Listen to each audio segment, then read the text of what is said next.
Welcome back. The federal government is aiming to cut its own spending sharply, but what might that look like? Here's a look by the numbers. The goal is to cut as much as $13 billion in department spending by the 2028-29 fiscal year. That starts with 7.5% in reduced program spending next year. The directive comes as the feds up their spending in some places, like an additional $9.3 billion on defense this fiscal year. It's part of an overall promise to cap the growth in the amount of government spends on its own operations to 2% a year through 2029. And of course, comes after a period of high growth in government employment, up 40% between 2015 and 2025, with federal government employees now totaling 357,965. The cuts don't end this year. Next year, ministers are asked to find a 10% reduction and reach 15% by year 3. Overall, some estimates put the total job losses ahead at 57,000 public servants between 2024 and 2028. But there are some carve-outs. The total spending subject to these potential cuts is $175 billion, according to the CD Howe. A review of government spending is welcome, but some experts are cautioning that the approach might be a bad one, targeting across-the-board cuts instead of looking more closely at program results. John Lester is a fellow in residence at the CD Howe Institute and a former federal government economist. Thanks for being with us. My pleasure. So you've done this research work that looks at this question, and it's in some ways it's obvious, John. We should look at what we do well, maybe look at whole programs that should disappear. That isn't how we tend to go about it. Why do governments instead prefer this sort of across-the-board, much more thinly layered cutting approach? Well, I think it's a question of wanting to get things done quickly and show some results in a short period of time, so that it'll take a lot of time to go through all the programs and identify which programs really aren't performing very well. And this government has decided that it would rather get results soon and maybe trading off a little bit on the efficiency of the cuts.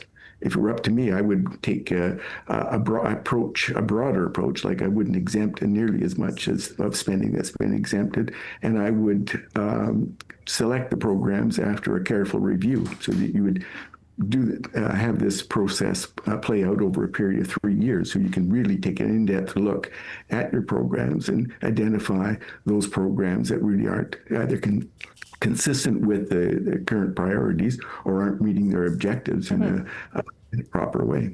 I mean, it would make so much sense taking longer. Of course, you can see that politically that would be difficult, but still might be the right thing to do.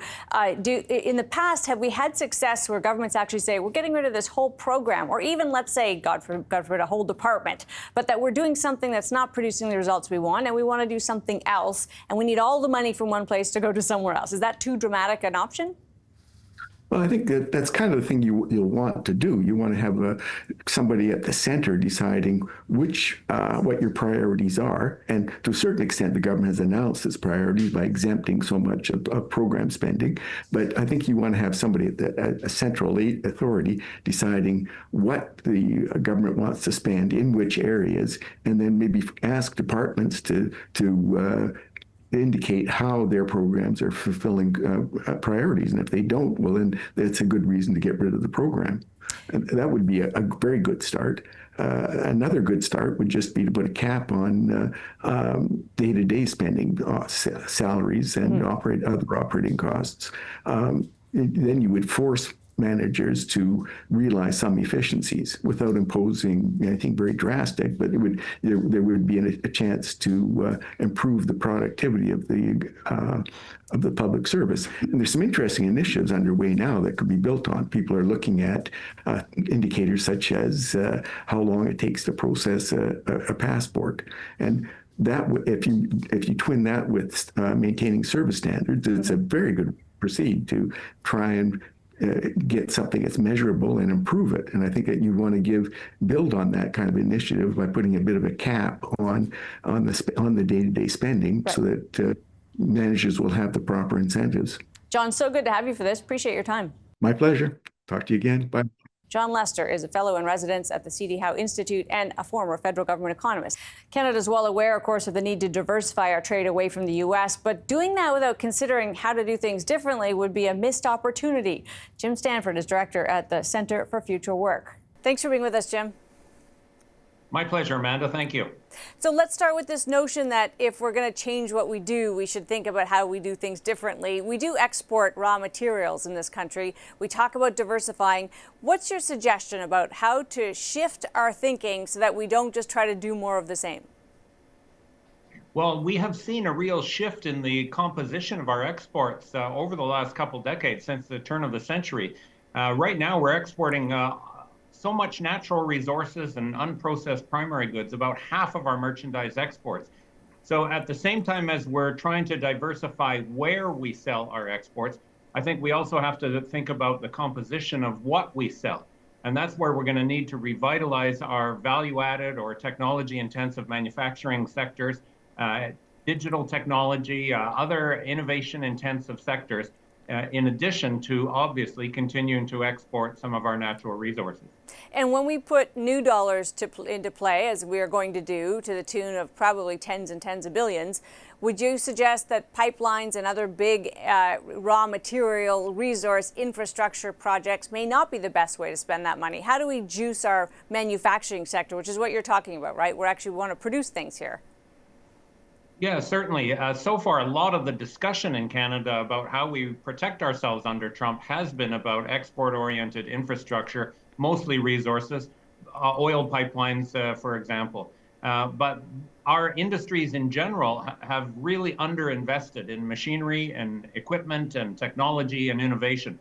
So I am concerned that, first of all, so much of the policy attention, but also so much of the dollars are going to get sucked up by a discussion about another pipeline, for example, whereas our value-adding industries, auto, aerospace, pharmaceuticals, other technology-intensive industries, these are the things that Trump is really going after with his sector-specific tariffs. Those industries are going to need capital, they're going to need markets, and they're going to need policy attention. So I am concerned that doubling down on resource exports is not going to meet the challenge that we face under Trump. Would you be at least partially satisfied if we spend some of our time and attention on resources, critical minerals being one place that we would think of as sort of a future-proofed resource? We're going to need these things for green technologies, but also look at processing and upgrading and all of the sort of upstream stuff that we should be doing that will bring us the value add. Yeah, 100%, you're right. Critical minerals are a great example. That is a resource that we've got in Canada and we should leverage it, but we shouldn't just dig it out of the ground and sell it to someone else to process it and manufacture it into expensive products that they then sell back to us, whether that's America or whether that's Europe or Asia.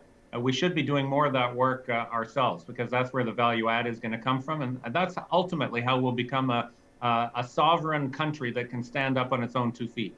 You know, we've been waiting for even the news of what the big projects will be on that kind of list. The provinces and the feds met, but we are also waiting for sort of movement on breaking down internal barriers. There's lots of things that just take a long time. Do you think things are moving too slowly, or is this the nature of this kind of thing? Well, I think we've done a pretty good job, actually, of focusing attention and trying to get things done quickly.